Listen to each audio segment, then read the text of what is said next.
Good morning.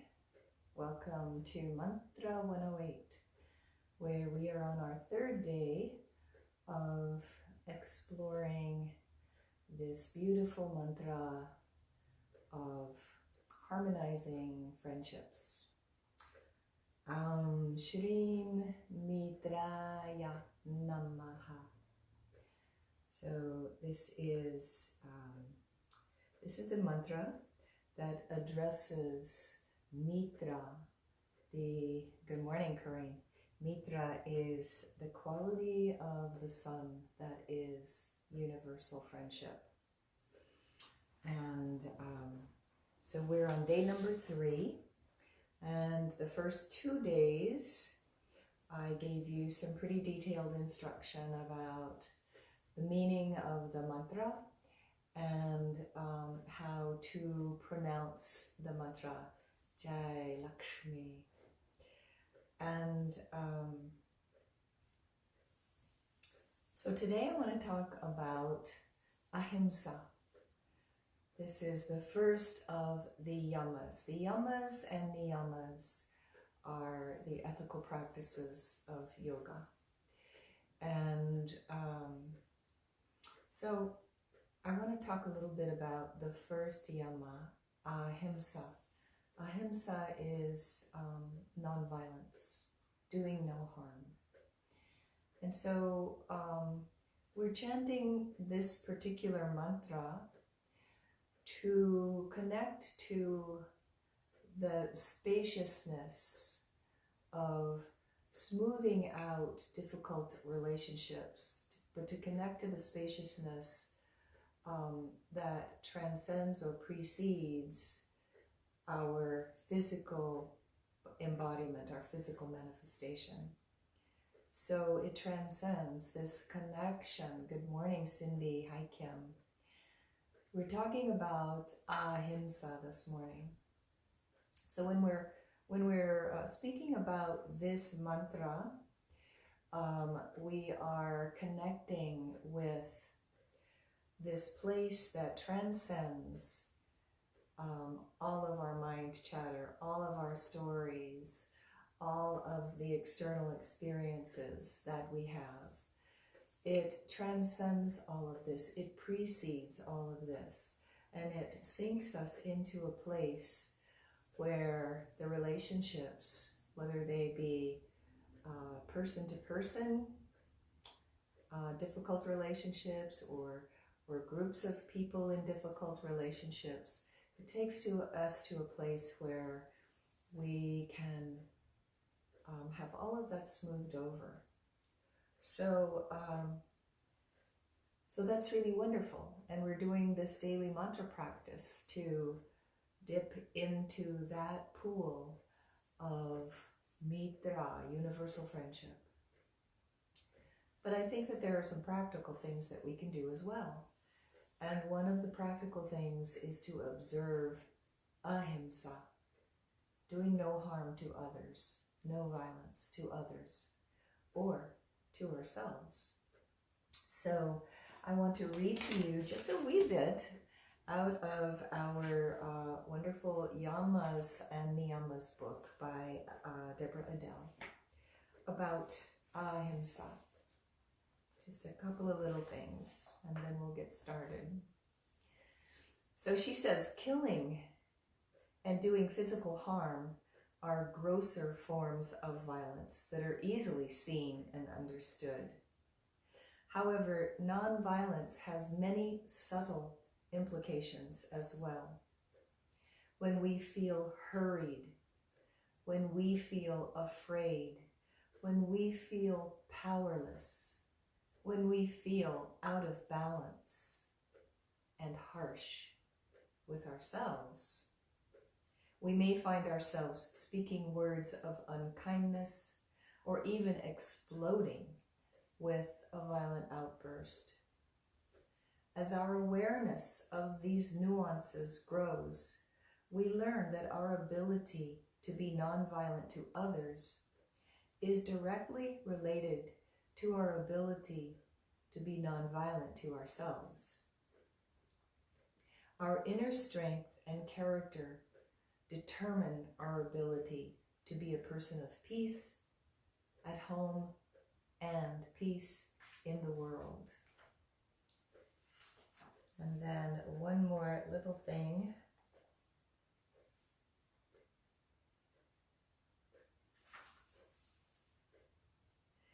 If you are a taskmaster with yourself, others will feel your whip. If you are critical of yourself, others will feel your high expectations of themselves. If you are lighthearted and forgiving with yourself, others will feel the ease and joy of being around you. If you find laughter and delight in yourself, others will be healed in your presence. Our inability to love and accept all the pieces of ourselves creates ripples, tiny acts of violence that have huge and lasting impacts on others. So, just wanted to read that to you because I want to point out a couple of things. First is certainly, good morning, Bianca. First is certainly the point that she makes, that ahimsa begins with nonviolence to ourselves. If we're not kind and loving to ourselves, if we can't laugh at our own human hilarity, rather than take ourselves too seriously, you know, if we get all caught up in the ego state, then we ripple that out to others. If we're non-violent with ourselves, if we're loving to ourselves, then we can more easily be non-violent and loving with others. And then the other thing that I want to point out is that violence is not just in our actions. It begins in our thoughts. We get into thought patterns that can be violent and very subtly violent, but still violent. When we're judging ourselves or others with our thoughts, when we're demeaning others or blaming others, being critical of others or ourselves with our thoughts, this is where violence begins. And so our mantra practice is wonderful because it takes us out of our thought patterns and it takes us into that spaciousness that is the true being of our soul. It takes us to that place of bliss consciousness that is the reality of who we are. So I just wanted to start with those few words and we will begin our practice. So close your eyes.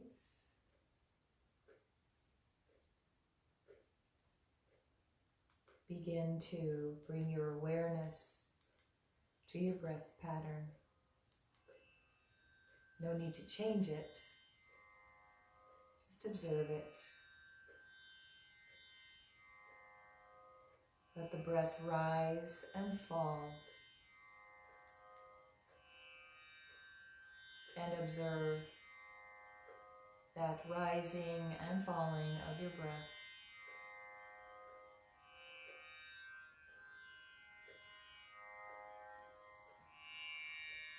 Drop your shoulders down away from your ears as you press into your crown to make yourself just a little taller in your seat.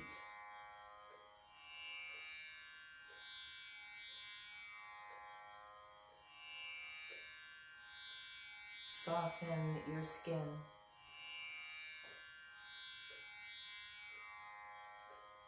Soften your muscles.